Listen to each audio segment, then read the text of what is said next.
Okay. आज आपण अ, प्रामुख्याने दोन गोष्टी बघणार आहोत. एक आहे ते इन्फॉर्मेशन सिक्युरिटी. हा अतिशय महत्त्वाचा विषय आहे. तर इन्फॉर्मेशन सिक्युरिटीबद्दल आपण पहिला एक अर्धा तास इन्फॉर्मेशन सिक्युरिटीबद्दल चर्चा करणार आहोत. इन्फॉर्मेशन सिक्युरिटी आणि काही सायबर क्राईम्स मी काल सांगितले होते. तर आज त्याच्याशी संबंधित काही सायबर क्राईम्स आपण आज थोडेसे बघणार आहोत. आणि दुसरा जो हाफ आहे, म्हणजे दुसरा हाफ एन आवर जो आहे, अर्धा तास जो आहे, त्याच्यामध्ये आपण डेटाबेस मॅनेजमेंट सिस्टम हा एक नवीन विषय आज त्याच्यामध्ये आपण सुरू करणार आहे. तर इन्फॉर्मेशन सिक्युरिटीबद्दल आपण थोडीशी पहिल्यांदा चर्चा करू. इन्फॉर्मेशन सिक्युरिटी हा विषय मला असं वाटतं की आपल्या सर्वांना काही नवीन नाही आहे. कारण सगळेजण आपण बँकेत काम करताय आणि तुमच्याकडं इन्फॉर्मेशन सिक्युरिटी पॉलिसी ही तुमच्या बँकेची तुमच्याकडं असणार आहे. मला माहीत नाही तुमच्यापैकी किती जणांनी आहे का, पहिली गोष्ट इन्फॉर्मेशन सिक्युरिटी पॉलिसी आहे का बँकेची, आणि असेल तर ती वाचली आहे का?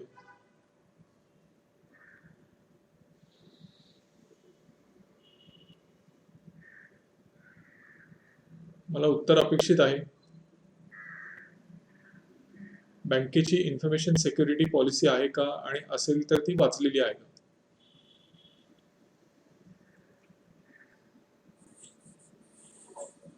हॅलो सर, आहे सर, पण आम्हाला माहिती नाही सर. असं शक्यच होणार नाही. तुमच्याकडं शाखेमध्ये आलेली असणार आहे त्या पॉलिसीची माहिती. त्या पॉलिसीची प्रत तुमच्याकडे आलेली असते. तुमच्या शाखा अधिकाऱ्यांनी तुम्हाला ती प्रत्येकाला देणं अपेक्षित आहे. तुमच्यापैकी कोणी शाखा अधिकारी असेल तर त्यांची ही जबाबदारी आहे की त्यांनी आपल्या इतर कर्मचाऱ्यांना, इतर साथीदारांना ती पॉलिसी द्यायची. ती द्यायची नाही आहे फक्त, इन्फॉर्मेशन सिक्युरिटी पॉलिसी देऊन त्याच्यावरती कंप्लायन्स घ्यावा लागतो आपल्याला, की ही पॉलिसी मी वाचली आणि मी त्या पॉलिसीचं पालन करेन, म्हणजे त्या धोरणाचं मी पालन करेन, असं एक कंप्लायन्स त्या प्रत्येक एम्प्लॉईकडनं आपल्याला घ्यावं लागतं. तर पहिली गोष्ट, इन्फॉर्मेशन सिक्युरिटी म्हणजे काय हे आपण थोडंसं समजून घेऊ. इन्फॉर्मेशन सिक्युरिटी म्हणजे मराठीमध्ये आपण त्याला माहितीची सुरक्षितता असं म्हणतो. माहितीची सुरक्षितता ही 3 गोष्टींच्या भोवती आधारित आहे. आपलं जसं आपण कुठलंही बाकीचा ॲसेट असेल, तो आपलं घर असेल, गाडी असेल, काही आपलं आपण ज्याला ॲसेट म्हणतो, म्हणजे ज्याला व्हॅल्यू आहे, त्याची सुरक्षितता, त्याची सुरक्षेची काळजी आपण नेहमी घेतो.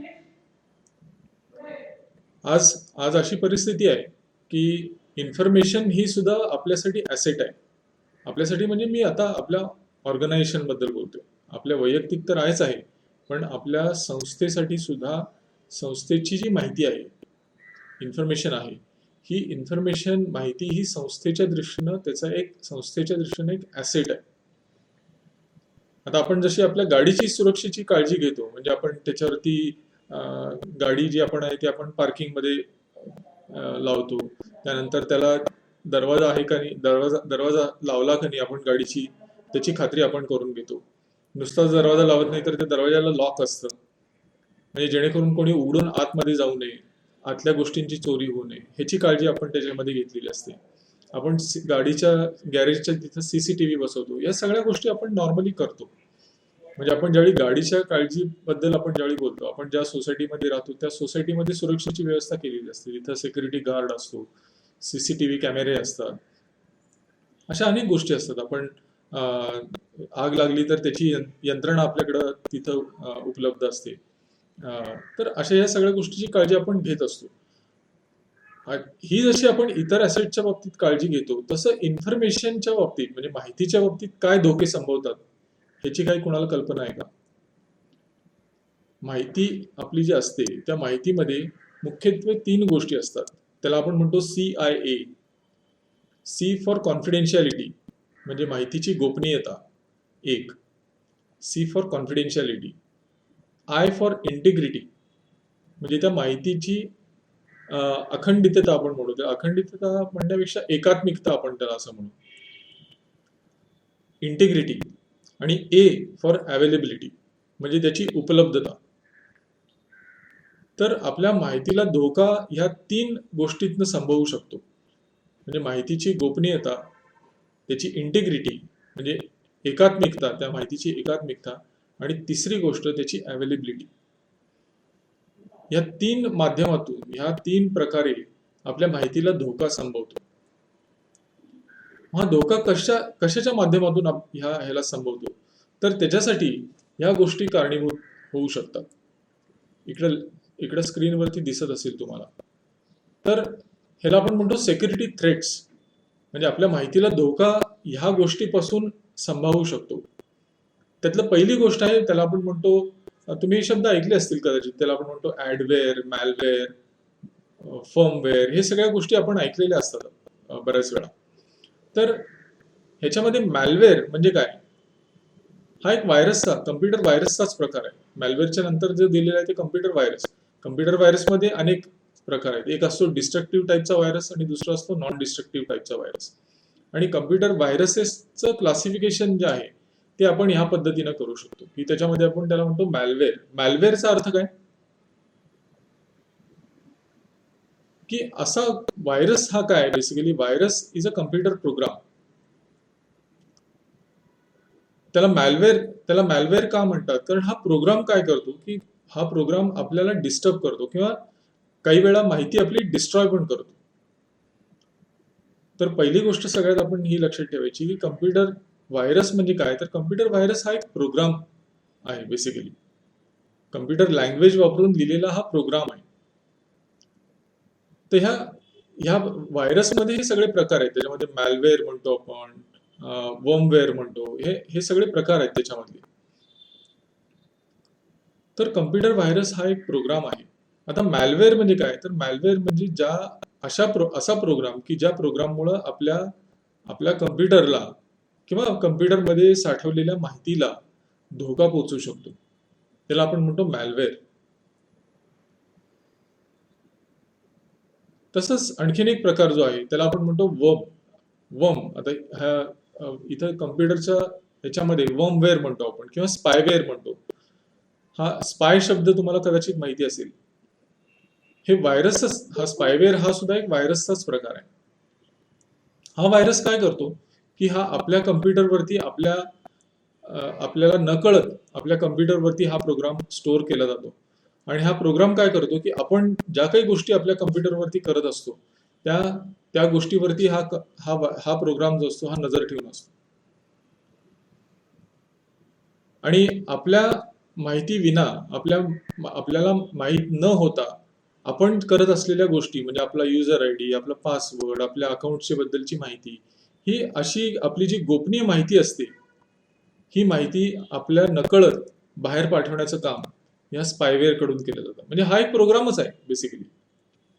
तर हा स्पायवेअर प्रोग्राम काय करतो की आपल्या कम्प्युटरवरनं आपली गोपनीय माहिती जी आहे ती गोपनीय माहिती बाहेरच्या व्यक्तीला पाठवण्याचं काम हे स्पायवेअर करतं. तर हा पण एक प्रकारचा व्हायरस आहे, कम्प्युटर व्हायरस आहे.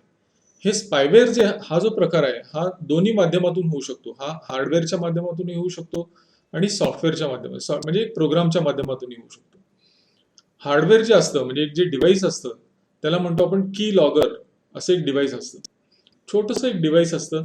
आपण आपल्या मोबाईलमध्ये जी पिन टाकतो ना आपण ह्याची ऑडिओ केबल आपण जी टाकतो त्याच्या समोर जी पिन असते छोटीशी आपण, ओके, तेवढ्या पिन एवढा त्याचा साईज असतो छोटासा. आणि हे जी पिन असते ही पिन आपल्या कम्प्युटरच्या मागच्या बाजूला जिथं आपला कीबोर्ड फिट होतो, कीबोर्डची केबल जिथं फिट होते तिथं ही पिन लावली जाते. आणि ही पिन म्हणजे काय असतं? ही की लॉगर असतं बेसिकली. आपण प्रत्येक की जी टाईप करतो आपल्या कीबोर्डवरती ही की त्याच्यावरती रेकॉर्ड केली जाते. आणि आपलं मशीन ज्यावेळी इंटरनेटला कनेक्ट होतं त्यावेळी इंटरनेटच्या माध्यमातून आपली ही गोपनीय माहिती ही बाहेरच्या व्यक्तीला, फिरायत व्यक्तीला त्याच्यामधनं पाठवली जाते. तर हा जो प्रकार आहे ह्याला आपण म्हणतो स्पायवेअर. हा एक व्हायरसचाच एक हा प्रकार आहे.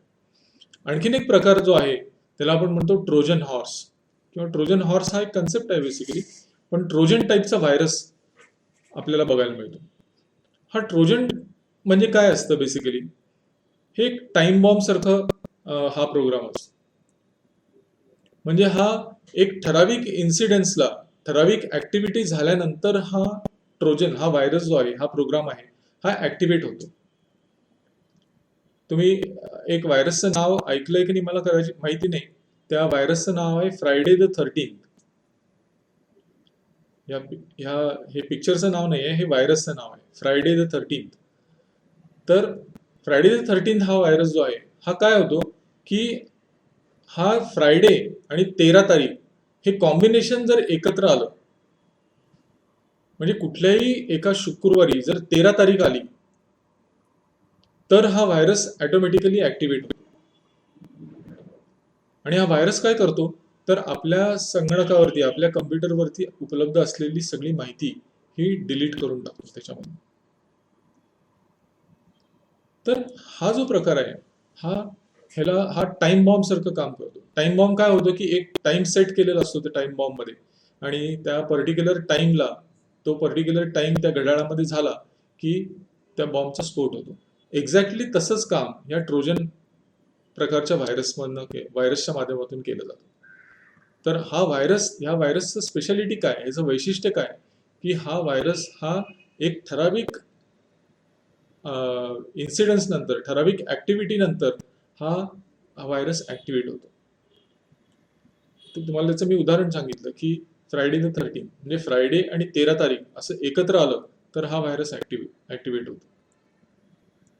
असे अनेक प्रकारचे व्हायरसेस आहेत. काही व्हायरसेस आहेत ते नॉन डिस्ट्रक्टिव्ह व्हायरसेस आहेत. एक व्हायरस आहे, त्या व्हायरसचं नाव आहे रेनड्रॉप्स.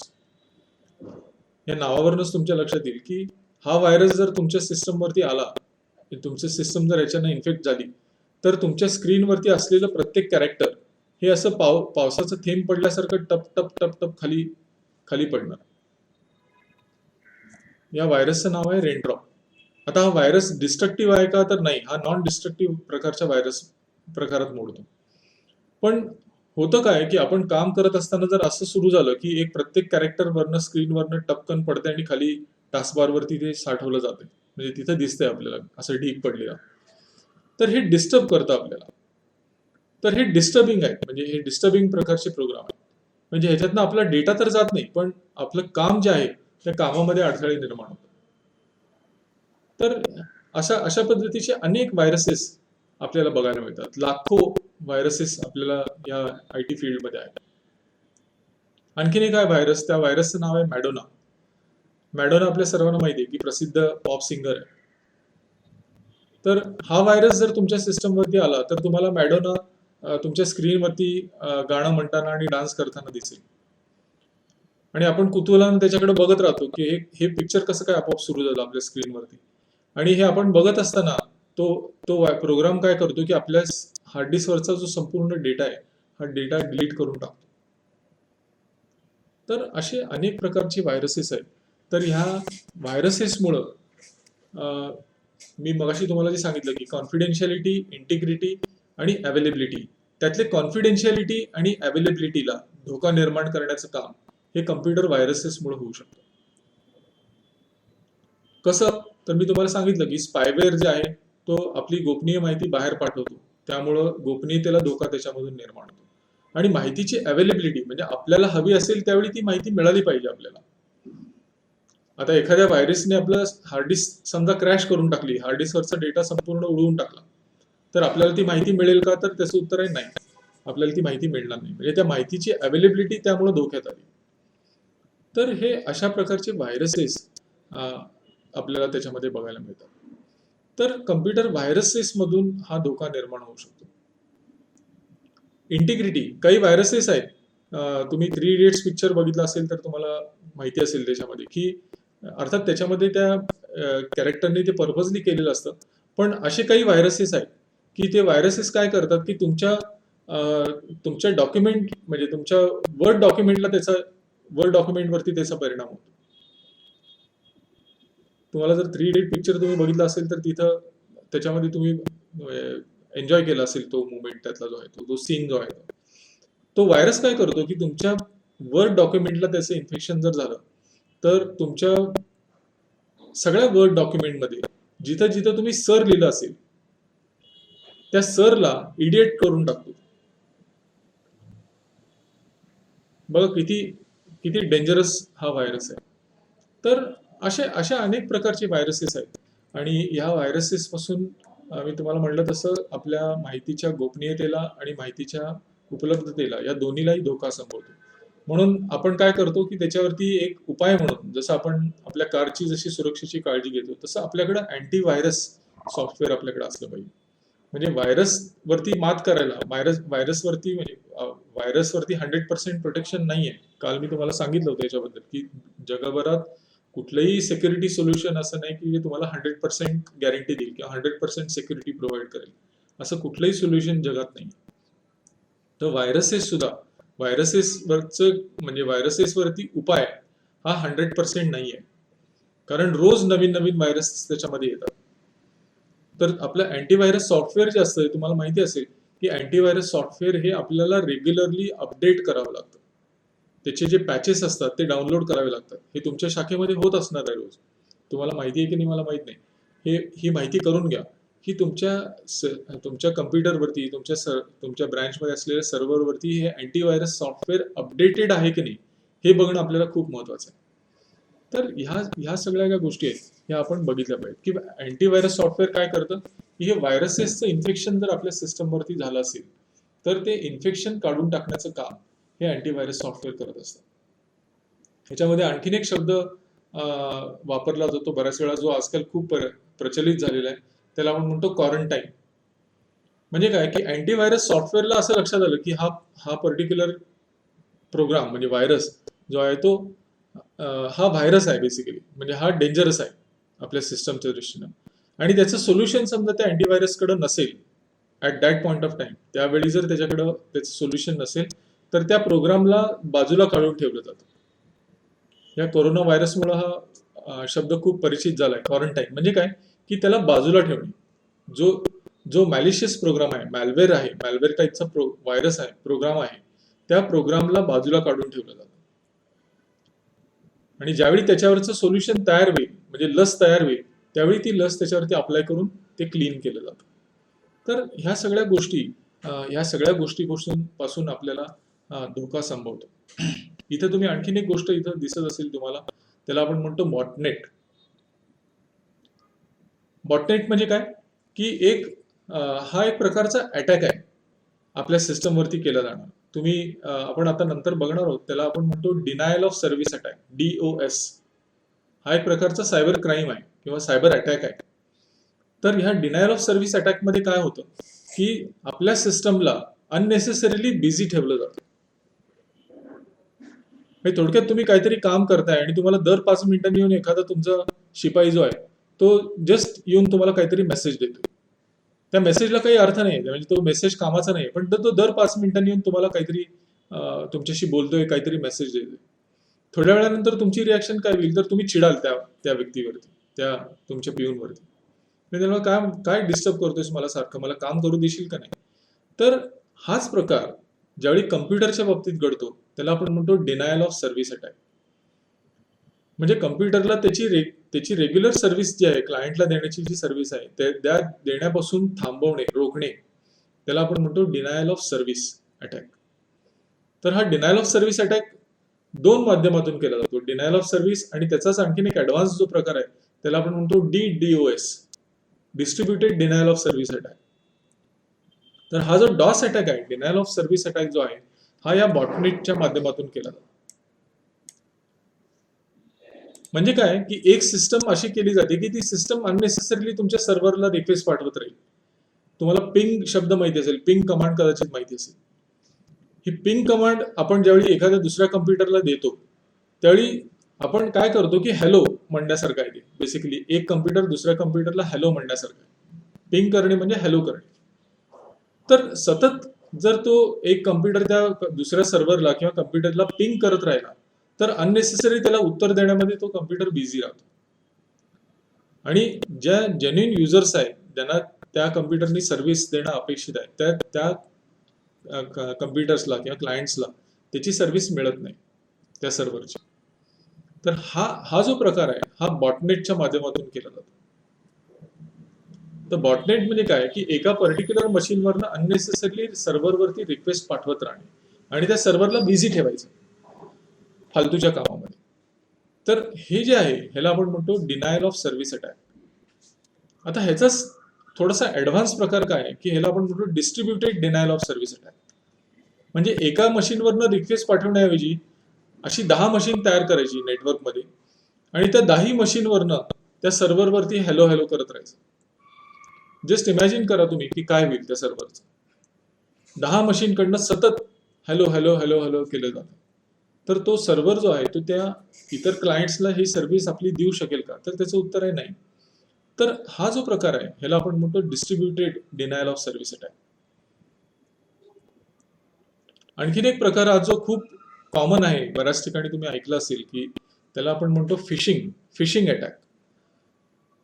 फिशिंग म्हणजे काय की हे आपलं मासेमारी आपण जे करतो दॅट इज FISHING फिशिंग. इथलं जर स्पेलिंग तुम्ही बघितलं तर हे स्पेलिंग आहे PHISHING फिशिंग. कन्सेप्ट तोच आहे. तिथं जो कन्सेप्ट आहे की मासा गळाला लावणं हाच कन्सेप्ट इथं पण आहे फिशिंग मध्ये. इथं होतं काय की तुम्हाला एक मेल येतो आणि त्या मेलमध्ये लिहिलेलं असतं की असा हा मेल जो आहे हा अमुक अमुक एका बँकेच्या कस्टमर सर्व्हिस डिपार्टमेंटकडनं आहे आणि तुम्ही खाली दिलेल्या लिंकवरती क्लिक करा आणि एक छोट्याशा सर्व्हेमध्ये भाग घ्या किंवा तुमची जी पर्सनल माहिती आहे ती अपडेट करा. तुम्ही काय करता की त्या पर्टिक्युलर लिंकवरती क्लिक करता आणि लिंकवरती क्लिक केल्यावर आणखीन एक विंडो ओपन होते आणि त्या पर्टिक्युलर विंडोमध्ये तुम्हाला तुमच्या बँकेची वेबसाईट दिसते. म्हणजे तुमचे ज्या बँकेमध्ये खातं आहे त्या बँकेची वेबसाईट तुम्हाला दिसते. मग तुम्ही तिथं जाऊन तुमचा युजर ID देता, पासवर्ड देता आणि नंतर पुढे एका पर्टिक्युलर लेवलला गेल्यानंतर, पर्टिक्युलर एका स्टेजला गेल्यानंतर तुम्हाला एक एरर येते. तोपर्यंत तुम्हाला काय वाटतं की काहीतरी तुमच्या नेटवर्कला प्रॉब्लेम आला असेल म्हणून आपण इथं काय करतो, ह्या उजव्या बाजूला जाऊन हे क्लोज बटन क्लिक करून आपली विंडो बंद करून टाकतो. पण हे तुम्ही ज्यावेळी केलेलं असतं ऑलरेडी, ते करत असताना तुम्ही एक ब्लंडर केलेलं असतं, म्हणजे घोडचूक तुम्ही केलेली असते. ती काय की आपण इथं बघितलेलं नसतं ह्या ऍड्रेस बारमध्ये. तर ही मंडळी काय करतात, फिशिंग अटॅक करणारी मंडळी काय करतात की तुमच्या बँकेसारखीच डुप्लिकेट दिसणारी वेबसाईट त्यांनी तयार केलेली असते. म्हणजे तुमचं खातं समजा HDFC बँकेमध्ये आहे किंवा ICICI बँकेमध्ये आहे किंवा SBI मध्ये आहे, तर SBI सारखीच दिसणारी साईट त्यांनी बनवलेली असते. तुम्हाला कळणार पण नाही की ती खरी SBI ची वेबसाईट आहे का डुप्लिकेट वेबसाईट आहे. ते तुम्हाला कधी कळेल जर तुम्ही ह्या ठिकाणी केअरफुली बघितलं तर कळेल. ओके, अदरवाईज तुमच्या ते लक्षात येणार नाही. तुम्ही काय केलेलं असतं की तुमचा युजर ID पासवर्ड दिलेला असतं, आणखीन काही माहिती तुम्ही त्याच्यामध्ये भरलेली असते आणि नंतर तुम्ही ती विंडो क्लोज करून टाकलेली असते. तर हे करत असताना तुम्ही तुमचा युजर ID पासवर्ड सगळ्या गोष्टी तुम्ही त्या बोगस वेबसाईटला देऊन टाकल्या ऑलरेडी. म्हणजे काय झालं की तुम्ही त्या गळाला लागला, त्या मेल पाठवणाऱ्या माणसाच्या गळाला तुम्ही लागला. म्हणून ह्याला म्हणतात फिशिंग अटॅक. ओके, तर हे फिशिंग अटॅक सुद्धा आजकाल खूप कॉमन झालेले आहेत. आपण त्याच्यामध्ये केअरफुली बघत नाही. तर इथं ह्या ऍड्रेस बारमध्ये आपण नेहमी आपलं लक्ष असलं पाहिजे, विशेष करून तुम्ही ज्यावेळी इंटरनेट बँकिंगची फॅसिलिटी वापरता त्यावेळी. आणि तुम्ही एक बँक म्हणून जर इंटरनेट बँकिंगची फॅसिलिटी देत असाल तर तुम्हाला मी मागेही बोललो होतो की तुमची वेबसाईट ही HTTPS असली पाहिजे. मी तुम्हाला ज्यावेळी इंटरनेट बँकिंग बद्दल सांगितलं होतं त्यावेळी तुम्हाला सांगितलं होतं, आठवतंय का बघा, की तुमची वेबसाईट जी आहे ही HTTPS असली पाहिजे. म्हणजे काय की सेक्युअर, तुमची वेबसाईट जी आहे ही सेक्युअर्ड असली पाहिजे. आता हे कसं ठरवणार, हे कसं ठरवलं जातं की तुमची वेबसाईट ही सेक्युअर्ड आहे की नाही? तर त्यासाठी तुम्हाला डिजिटल सर्टिफिकेट घ्यावं लागतं. तुमच्या संस्थेला डिजिटल सर्टिफिकेट घ्यावं लागतं आणि ते डिजिटल सर्टिफिकेट तुम्हाला इंटिग्रेट करावं लागतं तुमच्या वेबसाईट बरोबर.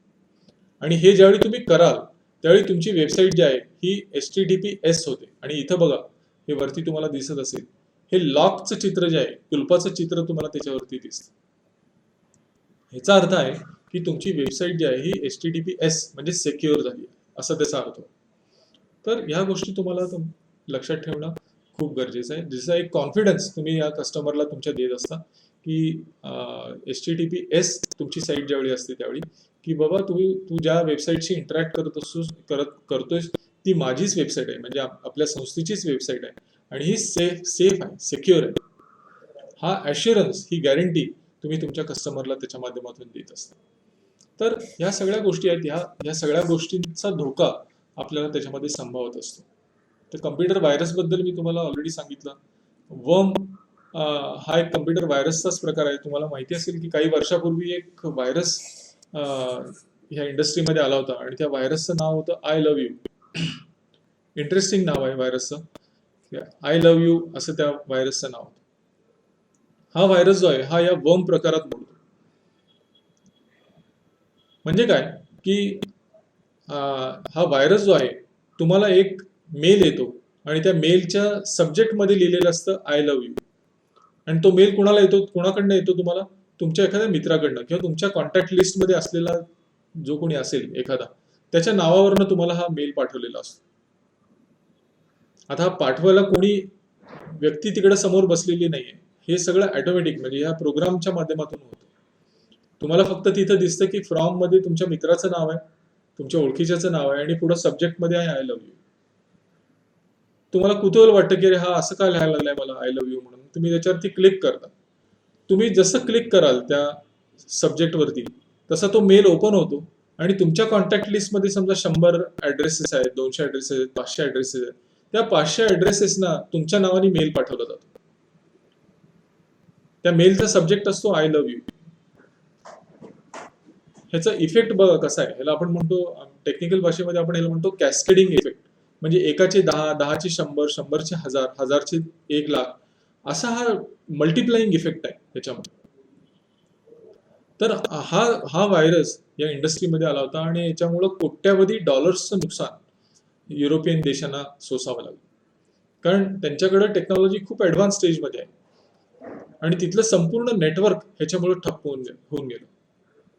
तर हा जो प्रकार आहे हा वर्म, कम्प्युटर वर्म प्रकारामध्ये म्हणतो. हा व्हायरसचा प्रकार जो आहे हा वर्म प्रकारामध्ये. ट्रोजन बद्दल मी तुम्हाला सांगितलं, जर टाइम बॉम्ब आहे. स्पायवेअर बद्दल मी तुम्हाला सांगितलं. बॉटनेट बद्दल बोललो. झॉम्बी, झॉम्बी म्हणजे काय की मल्टिपल मशीनवरनं ज्यावेळी अटॅक केला जातो, डी डॉस तुम्हाला मी जे सांगितलं, हे डी डॉस अटॅक जो आहे तो या झॉम्बी झॉम्बी प्रकारातनं हा केला जातो.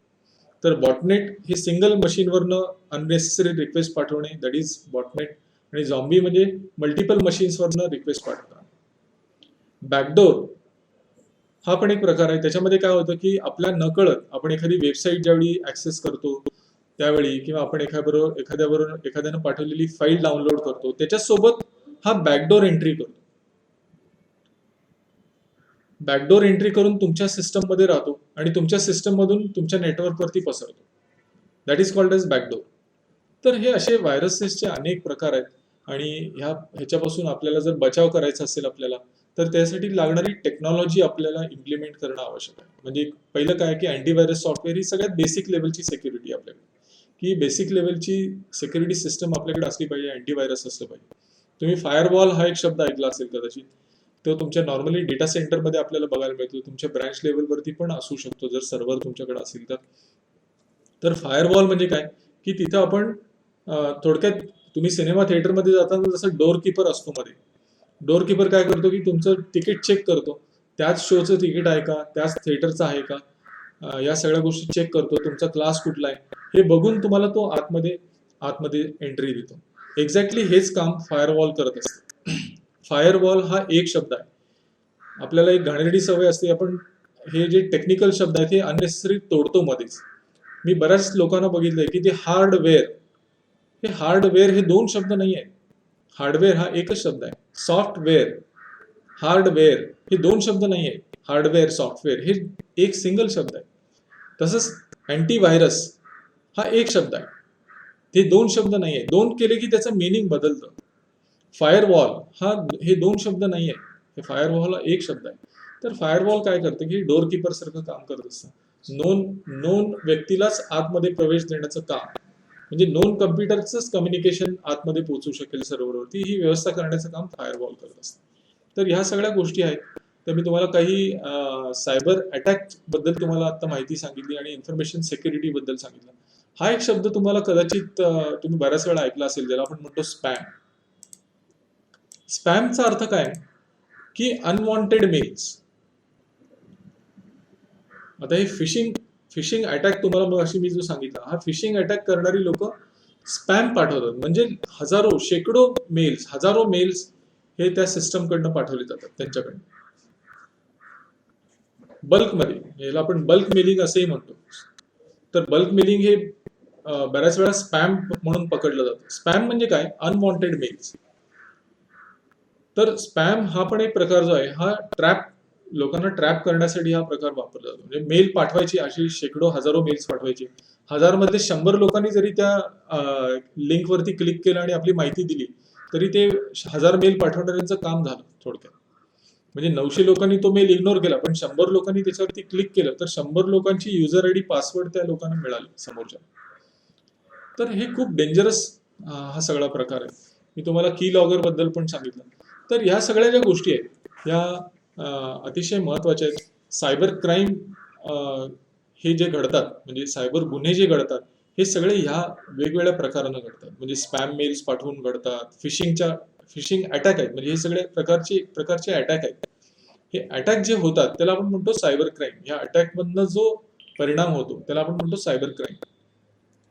तर ही तुम्हाला ज्या नोट्स दिलेल्या आहेत त्या नोट्स तुम्ही जरूर वाचा.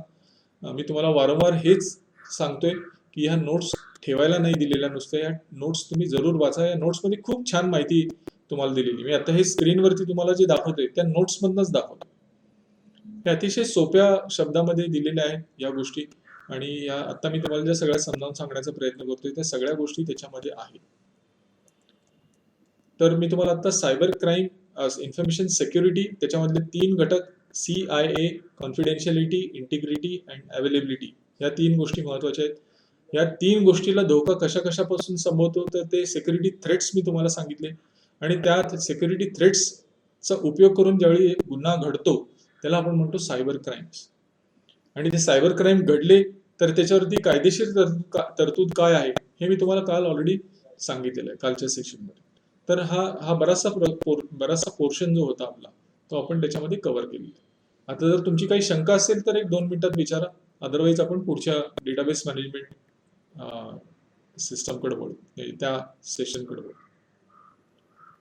थोडं व्हिडिओ ऑन करा सर्वांनी एकदम.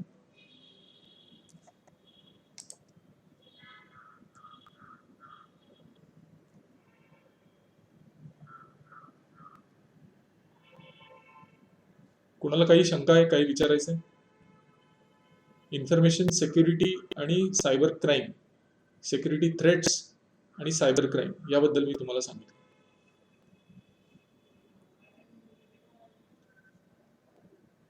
मगाशी नंदकिशोर लकडे जे म्हणले की आम्हाला माहिती नसेल तर मी तुम्हाला उलट सांगेन की तुम्ही माहिती करून घ्या.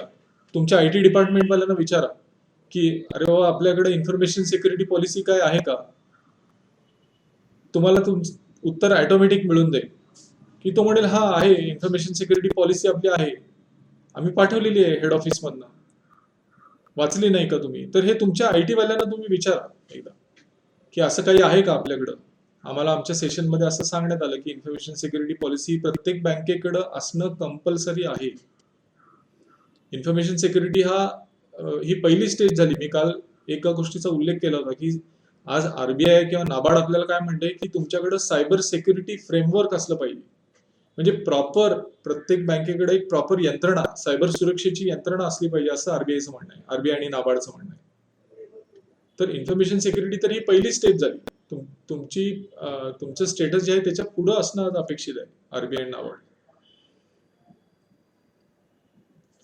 तर काही प्रश्न आहे का तुमचा?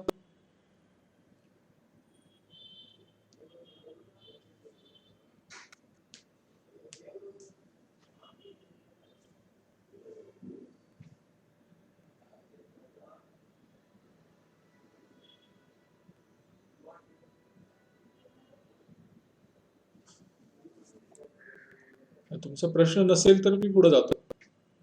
मला बऱ्याच वेळा असं वाटतं की आपण लेक्चर देतोय का कीर्तन करतोय मला कळत नाही. आता उद्यापासून मी सेशनला सुरुवात करताना म्हणेल कुंडलिक वरदे हरी विठ्ठल. तुम्ही म्हणायचं पुढं काय?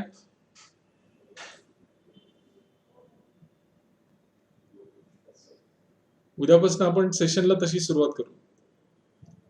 कीर्तनकार असताना आम्हाला सगळ्यांनाच आजकाल असं वाटायला लागले की आपण कीर्तन करतोय असं वाटतंय आपल्याला. काय प्रश्न नाही, काही नाही, कोणी काही विचारत नाही. तुम्हाला समजलंय की नाही आम्हाला कळत नाही.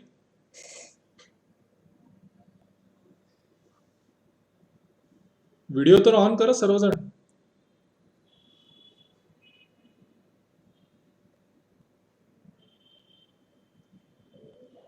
काय वैभव तर हा सर. उद्यापासून म्हणूया ना आपण सुरुवातीला पुंडलिक वर्धे म्हणूया उद्यापासून.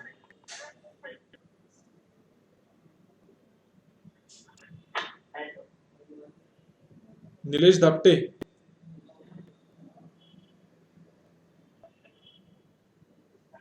नंदकिशोर कुठं आहे? नंदकिशोर आहे का?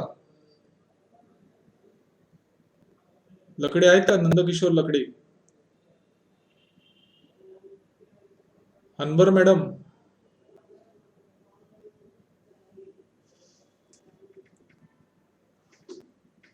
बोला. एकही कोणी बोलत नाहीये. हा विषय इतका इंटरेस्टिंग आहे खरं तर.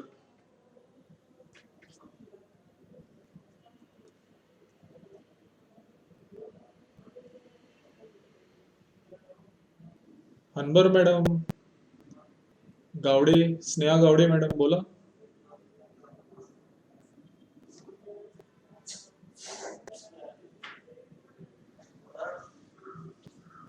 चला ठीक आहे. तुम्हाला काही शंका नसतील तर आपण पुढचा जो टॉपिक आहे आपला डेटाबेस मॅनेजमेंट सिस्टम, ते तिकडे वळूया आपण. तुमच्या नोट्समध्ये पेज नंबर 58 वरती तुम्हाला टॉपिक मिळेल. मायक्रोसॉफ्ट ॲक्सेस हा कंपोनंट आहे आपल्याला ॲक्च्युली. आपण मागच्या टर्ममध्ये मायक्रोसॉफ्ट वर्ड आणि मायक्रोसॉफ्ट पॉवर पॉईंट या दोन गोष्टी शिकलोय. या टर्ममध्ये आपल्याला मायक्रोसॉफ्ट ॲक्सेस आणि मायक्रोसॉफ्ट एक्सेल या दोन गोष्टी आहेत. हा सिक्वेन्स मी मुद्दाम थोडासा मागं पुढं केलाय. खरं तर आपल्या सिलेबस प्रमाणे जर आपण गेलो तर पहिल्यांदा MIS आहे, नंतर MS एक्सेल आहे, मग MS ॲक्सेस आहे आणि सगळ्यात शेवटी IT डेव्हलपमेंट्स असं आहे. पण आपण थोडंसं सिक्वेन्स त्याचा बदलतोय आपल्या कन्व्हिनियन्सनुसार. कन्व्हिनियन्स म्हणजे तुम्हाला इंटरेस्टिंग वाटावं या उद्देशाने ऍक्च्युली ते खरं तर केलं होतं. पण काय मला त्याचं तर काही चिन्ह दिसत नाही, कारण तुमच्याकडनं काही प्रश्न येत नाहीयेत किंवा काही उत्सुकताही तुमच्यामध्ये दिसत नाही की या गोष्टी काय आहेत बाबा, याच्याबद्दलची थोडीशी जास्त माहिती करून घ्यावी, असंही काय मला कुठं जाणवत नाहीये. आणि माझंच ऑब्झर्वेशन नाहीये, आमचे चारही कलिग्स जे आहे आमच्या सर्वांचंच हे मत आहे की तुम्ही लोक अजिबात बोलत नाही, पार्टिसिपेट करत नाही सेशनमध्ये. एनिवे, तर डेटाबेस मॅनेजमेंट सिस्टम आज आपण बघूया. मायक्रोसॉफ्ट ॲक्सेस हे basically database management system tool आहे आपल्याकडे उपलब्ध असलेलं. मायक्रोसॉफ्ट वर्ड आहे, हे वर्ड प्रोसेसर आहे. मायक्रोसॉफ्ट एक्सेल ही वर्कशीट प्रकारचं सॉफ्टवेअर आहे. मायक्रोसॉफ्ट पॉवर पॉईंट आपण जे शिकलो ऑलरेडी ते प्रेझेंटेशन सॉफ्टवेअर आहे. यातला चौथा कॉम्पोनंट जो आहे मायक्रोसॉफ्ट ॲक्सेस हा आहे डेटाबेस मॅनेजमेंट सिस्टम. म्हणजे नक्की काय? तर तुम्हाला जर आठवत असेल की मी तुम्हाला मागच्या टर्ममध्ये ज्यावेळी ऍप्लिकेशन सॉफ्टवेअर बद्दल बोललो होतो, कुठलंही ऍप्लिकेशन सॉफ्टवेअर असू दे, आता तुम्हाला ते निश्चित आठवणार नाही याची मला खात्री आहे. ऍप्लिकेशन सॉफ्टवेअर म्हणजे काय हे मी तुम्हाला सांगितलं होतं, कारण तुम्हाला दिवाळीच्या आधीच काही आठवत नाही तर मागच्या टर्म मधलं काय आठवणार? म्हणजे that is out of question. Application सॉफ्टवेअरची उदाहरणं मी तुम्हाला काही सांगितली होती की कोर बँकिंग सॉफ्टवेअर हे तुमचं ऍप्लिकेशन आहे. ERP सॉफ्टवेअरमध्ये SAP, बान, MFG Pro हे सगळे ERP सॉफ्टवेअर्स आहेत. ओरॅकल बिझनेस सूट हे सगळे ERP सॉफ्टवेअर्स आहेत. तर ही सगळी ऍप्लिकेशन सॉफ्टवेअर कॅटेगरीमध्ये येतात. टॅली हे एक ऍप्लिकेशन आहे. Railway reservation system, hospital management system, hotel management system, हे सगळे वेगवेगळ्या प्रकारची ऍप्लिकेशन्स आहेत बेसिकली. आता हे कुठलंही ऍप्लिकेशन आपण ज्यावेळी वापरत असो, तुम्ही तुमच्या बँकेमध्ये जे कोर बँकिंग ऍप्लिकेशन वापरत असता, हे कोर बँकिंग ऍप्लिकेशन वापरत असताना त्याचे दोन घटक असतात मुख्य. एक जो फ्रंट एंड, ज्याला आपण म्हणतो फ्रंट एंड, म्हणजे तुम्ही जे वापरताय that is called as front end. म्हणजे तुम्ही ज्या माध्यमातून तुम्ही त्या सॉफ्टवेअरशी इंटरॅक्ट करताय, तुमच्या संगणकाशी इंटरॅक्ट करताय, त्याला आपण म्हणतो फ्रंट एंड. फ्रंट एंड म्हणजे काय? ते जे तुम्हाला दृश्य स्वरूपात आहे that is called as front end. आणि तुमच्या ऍप्लिकेशन सॉफ्टवेअरचा दुसरा भाग जो असतो, दुसरा कंपोनंट जो असतो that is called as back end.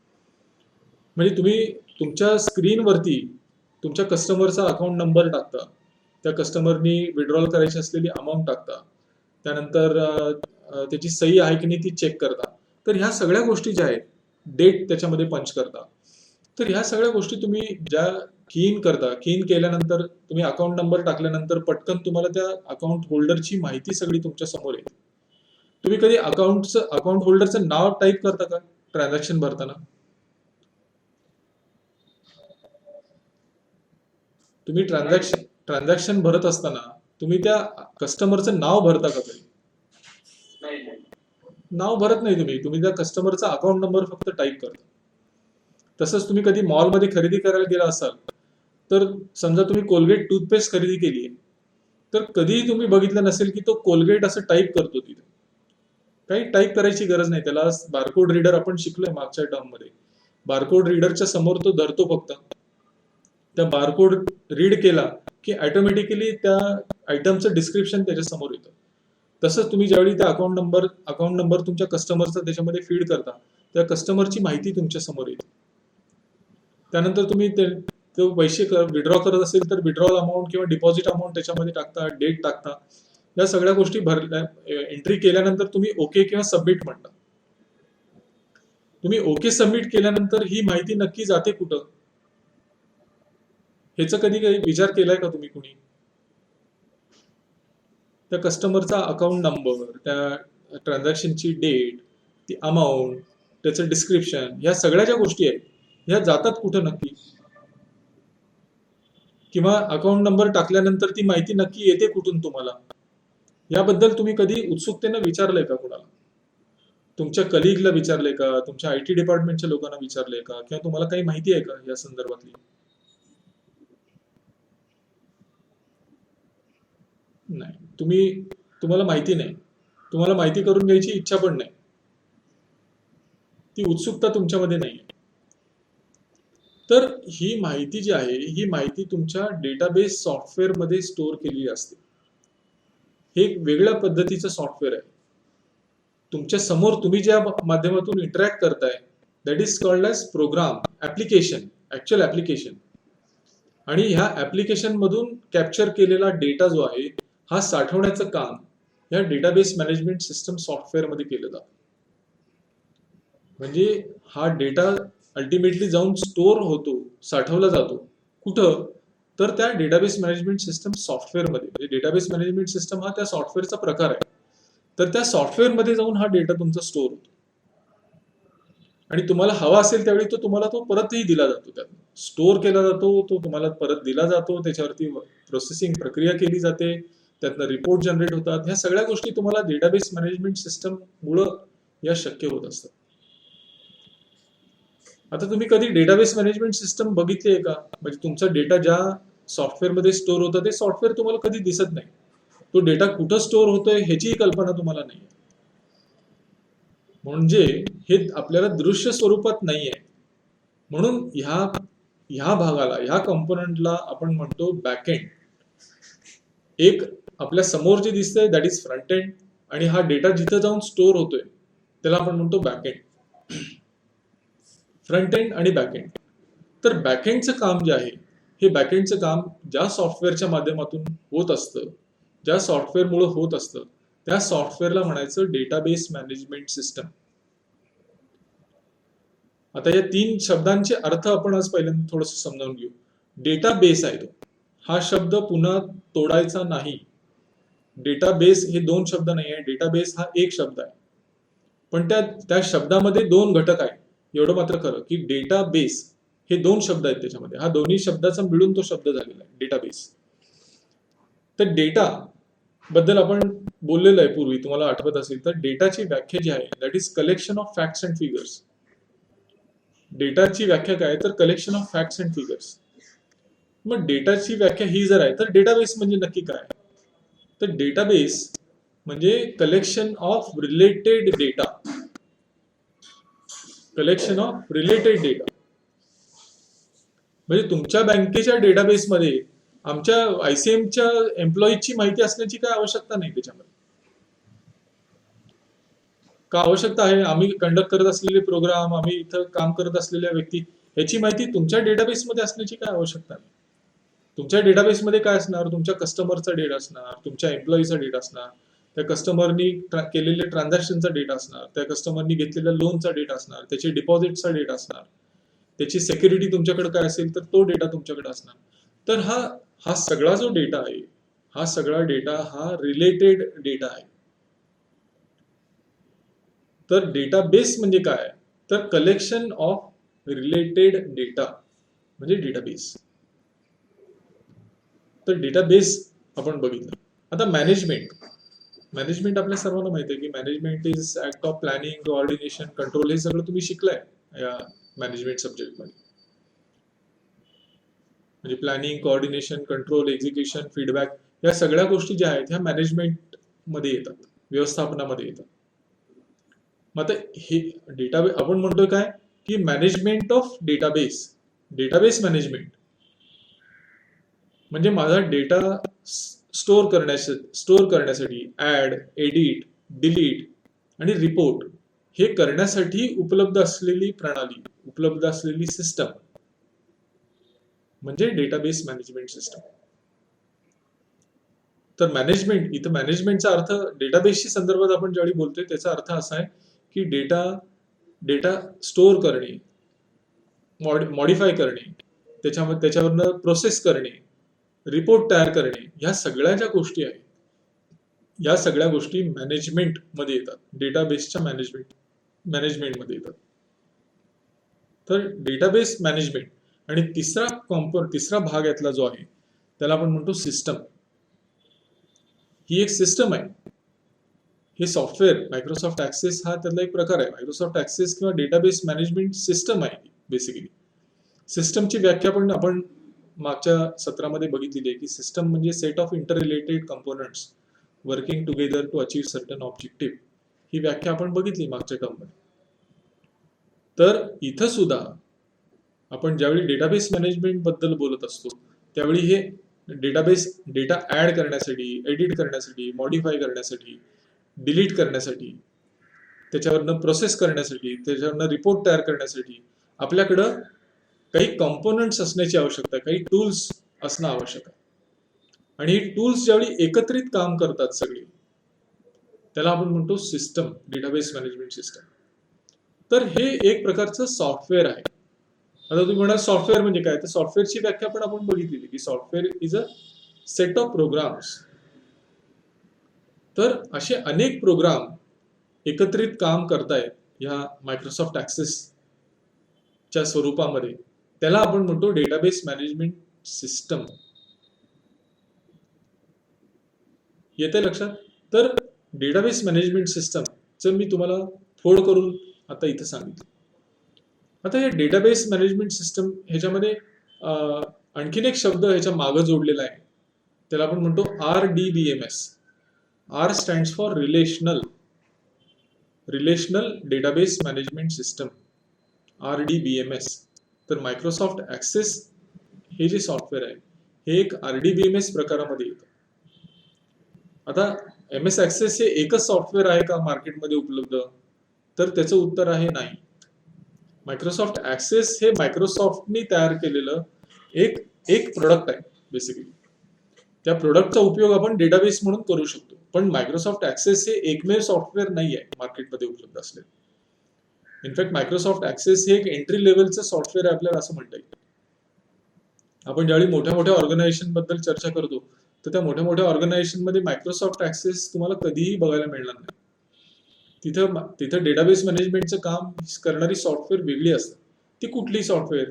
तर त्याची नावं काही तुम्हाला मी सांगतो की मायक्रोसॉफ्ट ऍक्सेस जसं आपल्या डेस्कटॉपवरती काम करतं तशी काही सॉफ्टवेअर जी आहेत ही सर्व्हरवरती काम करतात. डेटाबेस मॅनेजमेंट सिस्टम किंवा रिलेशनल डेटाबेस मॅनेजमेंट सिस्टम आपण त्याला म्हणू. त्या सॉफ्टवेअरची नावं थोडीशी माहिती नसेल तर माहिती करून घ्या. एक आहे ओरॅकल. तुम्ही ऐकलं असेल कदाचित ह्या सॉफ्टवेअरचं नाव. त्या सॉफ्टवेअरचं नाव आहे ओरॅकल सॉफ्टवेअर. हे सुद्धा रिलेशनल डेटाबेस कॅटेगरीमध्ये येतं. त्यानंतर SQL सर्व्हर, मायक्रोसॉफ्टचंच आणखीन एक प्रोडक्ट आहे. MS SQL सर्व्हर म्हणतो आपण त्याला. तर SQL हे एक डेटाबेस सर्व्हर सॉफ्टवेअर आहे, डेटाबेस मॅनेजमेंट सिस्टम सॉफ्टवेअर आहे. त्यानंतर सायबेस हे पण एक RDBMS टाईपचं सॉफ्टवेअर आहे. इनग्रेस हे पण एक प्रकारचं RDBMS सॉफ्टवेअर आहे.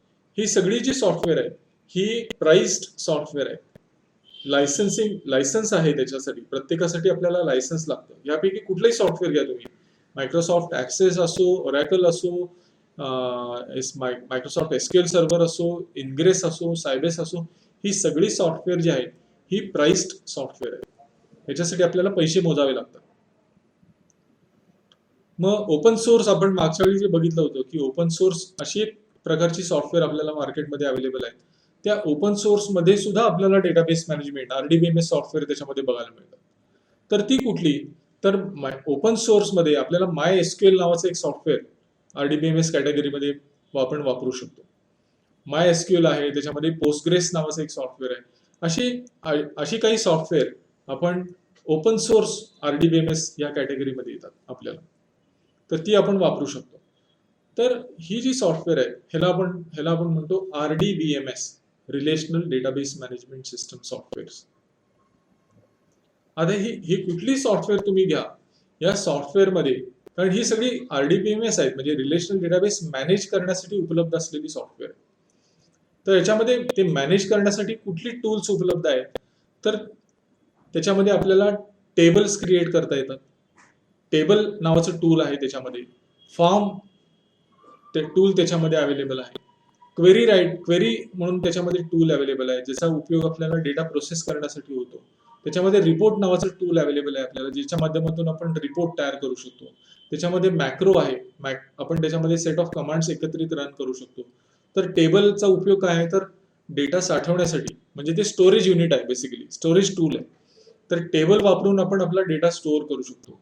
फॉर्म वापरून आपण एक युजर फ्रेंडली इंटरफेस त्याच्यामध्ये तयार करू शकतो, ज्याच्या माध्यमातून आपला डेटा त्या टेबलमध्ये स्टोअर करण्याचं काम फॉर्म्स करतात. तर फॉर्म पण एक टूल आहे. टेबल, फॉर्म, एसक्यूएल, क्वेरी, त्याला आपण म्हणतो क्वेरी वापरून आपण तो डेटा प्रोसेस करू शकतो. म्हणजे काही पर्टिक्युलर कॅटेगरीचा डेटा फिल्टर करू शकतो, त्याचं कॅल्क्युलेशन करू शकतो. असे प्रोसेसिंगची जी काम आहे ती आपल्याला क्वेरी वापरून त्याच्यामध्ये करता येतात. त्यानंतर रिपोर्ट जनरेशन टूल त्याच्यामध्ये अवेलेबल आहे, जे वापरून आपण रिपोर्ट तयार करू शकतो. असे टूल्स त्याच्यामध्ये आपल्याला डेटाबेस मॅनेजमेंट सिस्टममध्ये उपलब्ध असतात. ह्यापैकी कुठलंही RDBMS तुम्ही घ्या, या सगळ्या RDBMS मध्ये तुम्हाला ही टूल्स त्याच्यामध्ये बघायला मिळतील. तर डेटाबेस मॅनेजमेंट सिस्टम मधली टूल्स कुठली, असं जर काही प्रश्न तुम्हाला विचारला तर तुम्हाला हे सांगता आलं पाहिजे की डेटाबेस मॅनेजमेंटची टूल्स कुठली आहेत. तर ही टूल्स आहेत त्याच्यामध्ये, की table, form, query, report, macro, ही सगळी त्याच्यामध्ये उपलब्ध असलेली टूल्स आहेत.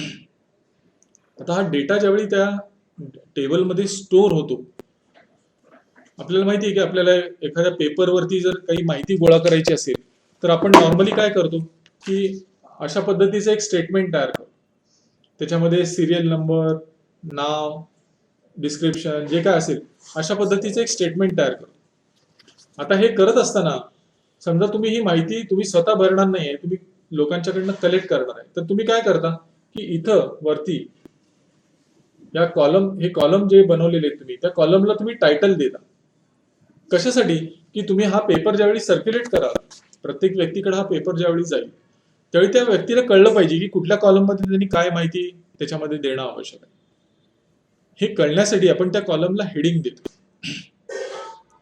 तसं तुम्ही मायक्रोसॉफ्ट ऍक्सेस मध्ये ज्यावेळी एखादा डेटा स्टोअर करता, त्यावेळी कुठल्या कॉलम मध्ये काय स्टोअर केलंय हे एक्सेल आपल्या या डेटाबेस मॅनेजमेंट सिस्टमला कळलं पाहिजे. तर हे कसं कळणार आपल्याला? तर ह्या टेबलचे कॉम्पोनंट सांगतोय मी तुम्हाला आता, की ह्या टेबल्समध्ये आपण ह्या प्रत्येक कॉलमला जे हेडिंग देत असतो, तसं एक्सेलमध्ये त्याला आपण म्हणतो फील्ड, FIELD, फील्ड.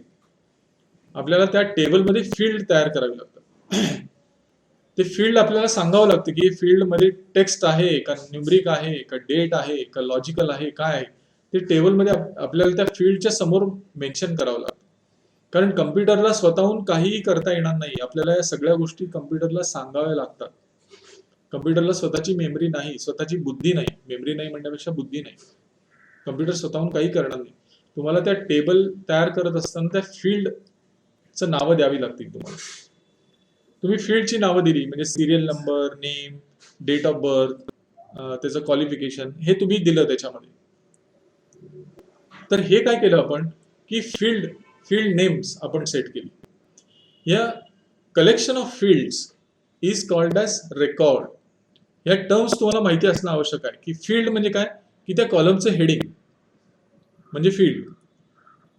आता एक तुमच्यापैकी व्यक्ती समजा वैभव तौर, तर वैभव तौर सिरियल रोल नंबर 4103 काय जे काय असेल तो 4103, त्यानंतर त्यांचं नाव वैभव तौर, त्यांचे ऑर्गनायझेशन, डेट ऑफ बर्थ, हे सगळी माहिती तुम्हाला एका रो मध्ये बघायला मिळेल.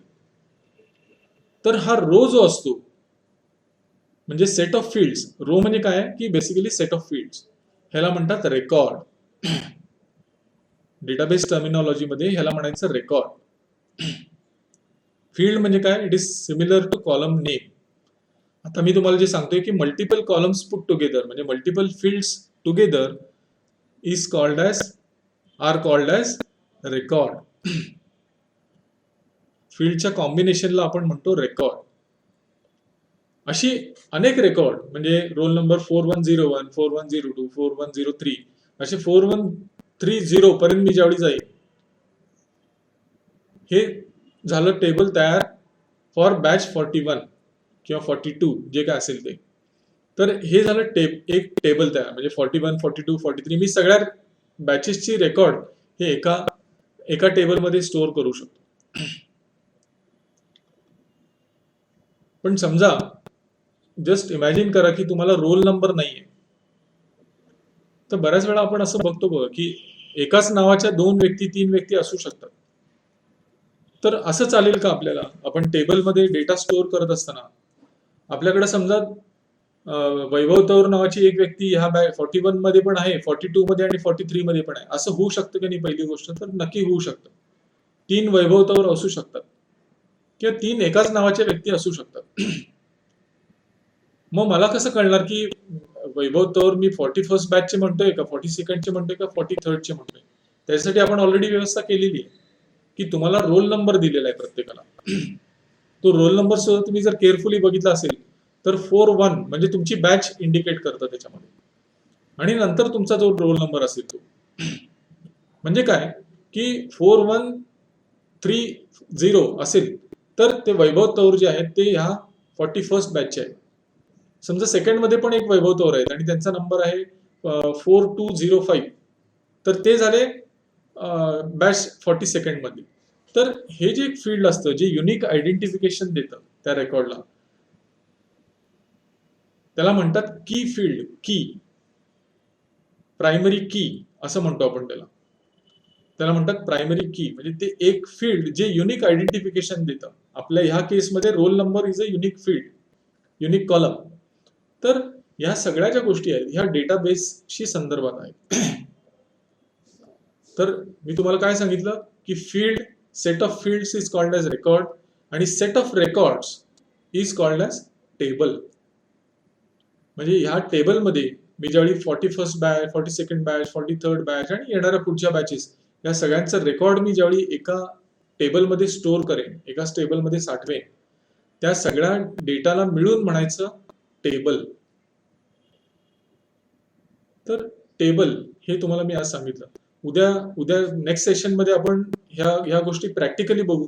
मी तुम्हाला MS ॲक्सेस ओपन करून त्याच्यामध्ये टेबल कसं क्रिएट करायचं, टेबल क्रिएट केल्यानंतर फॉर्म कसा क्रिएट करायचा, फॉर्म क्रिएट करून तो डेटा स्टोअर कसा करायचा, क्वेरी कशी वापरायची, त्यानंतर रिपोर्ट कसा जनरेट करायचा, हे आपण मे बी नेक्स्ट सेशनमध्ये या गोष्टी मी तुम्हाला सांगेन.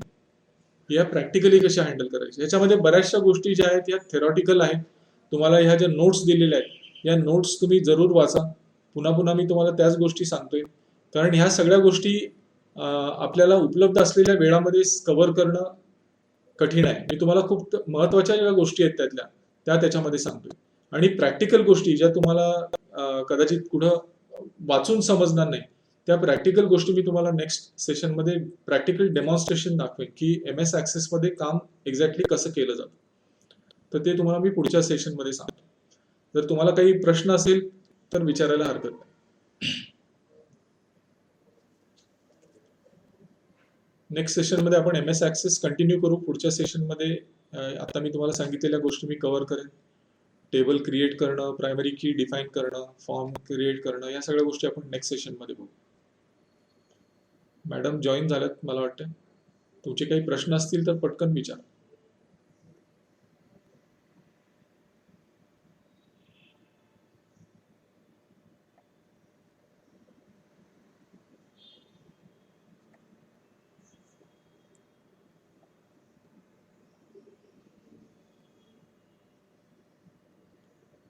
तुमचे प्रश्न असतील तर आपण थांबू मॅडम. आपण म्यूट आहे. Yes, sir. हा येस. थँक्यू. जय हिंद. Thank you, sir. Thank you very much. Good afternoon. Good afternoon. Good afternoon. सभी मैं चालू कर रही हूँ. लास्ट क्लास में हम लोग group end group dynamics, power end politics, इसके बारे में देखे थे. आज लीडरशिप, इसके बारे में आज देख लेंगे.